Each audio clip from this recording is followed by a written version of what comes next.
Everyone, welcome to week 8 of our course. This week we see the Constitution has been ratified.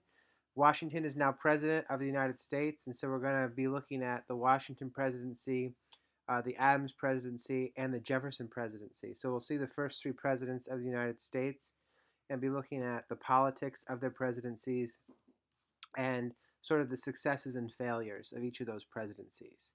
So this week, things are kind of a bit more streamlined. I would like you to watch this week's video. I also am going to have a second video with some grammar and writing tips.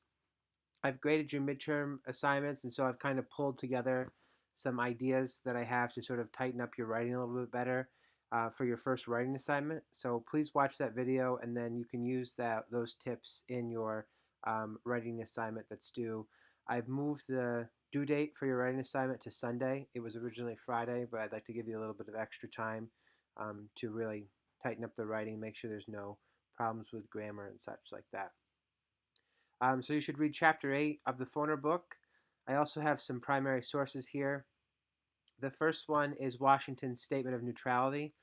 And so you'll be hearing a little bit about Washington having to decide whether or not to participate in the French Revolution. And there's debate back and forth between Alexander Hamilton and Thomas Jefferson. And eventually Hamilton is able to sway Washington not to get involved. And so this is the statement that Washington puts out saying that the United States will be neutral when it comes to the French Revolution. The next document is the Fugitive Slave Act of 1793. This is also passed during the Washington administration. And this allows for slaves who run away from the South to be returned back to the South. And it makes it a law for anyone to help a slave run away. So pay decent attention to this and try to figure out 2 specific things. What is the punishment for helping a slave? And 2, how is a slave returned that's run away? So I'd like those 2 questions to be answered by you as you're reading that document. At the end of his second term as president, Washington decides that he no longer, he thinks 2 terms is enough. 8 years is enough for him, and he decides that he would like to retire as president, and so he does not seek a 3rd term. When he's done being president, he drafts a 23-page document to the American people known as his farewell address. I have cut out most of that 23-page document, but I've left here many of the important parts of that document when it comes to what Washington is thinking specifically for foreign affairs.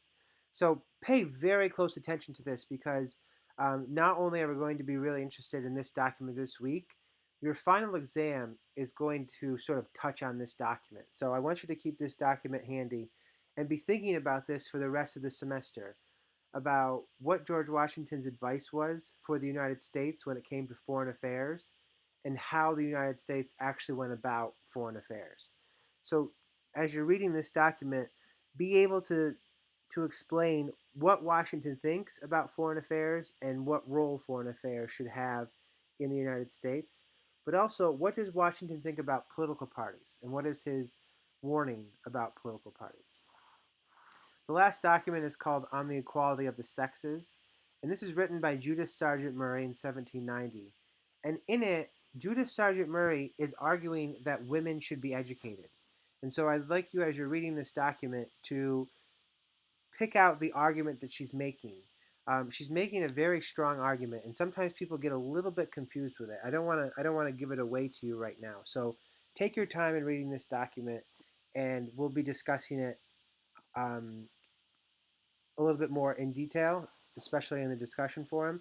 So take your time with it. Try to really get the language that she's using and the argument that she's making. So don't read this one very quickly.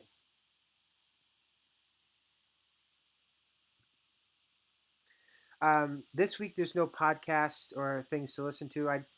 I'll explain a little bit more, but unfortunately for you, you're going to have to listen to me a little bit more this week. This week's lecture video is just me. And so I'm kind of giving you some background information on this week. So you'll listen to that. And discussion 8 will open. Quiz 6 will be open Wednesday at noon. It will largely be multiple choice questions, but I'm going to have some questions in that are short answer. that will deal with these learning objectives here.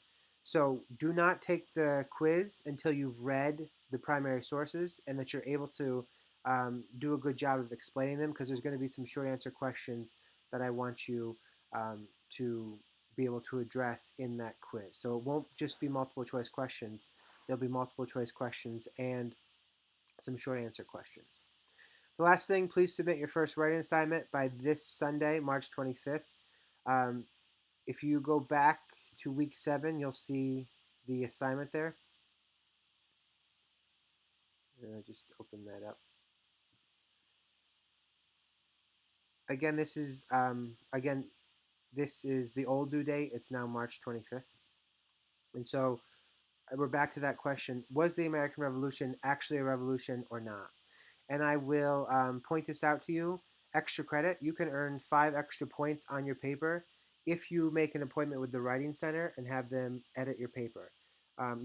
There's 2 options. You can go to the Writing Center, which is in Bush Hall on the library. You can make an appointment with them, and they will go over your paper with you if you're on campus. If you're not on campus, you can make an appointment with them and meet with them virtually. But you cannot wait till the last minute because their appointments fill up. So I would, as soon as possible, if you're interested in this, make the appointment. All they need to do is have the person who you worked with email me and tell me that you worked with them. Uh, this is something that I've offered for the past semester, so they know my policy on this, and most of the people that do the tutoring there know this system. So just have them email me, tell them that they worked on your paper with you, and I'll add 5 points to your paper at once it's submitted. So I think it's a pretty clear week for you. Please make sure you complete all those assignments. This past week, I noticed that not as many people were participating in the discussion as the due dates were there. Even if I don't specifically mention it, I want the first post in your discussion on Thursdays, the second post by Sundays. And it looked like most of you participated in the discussion, you just didn't do it by Thursday. So please try to keep in mind first discussion posts are always due by Thursday. I look forward to seeing what you come up with this week, and I will see you online.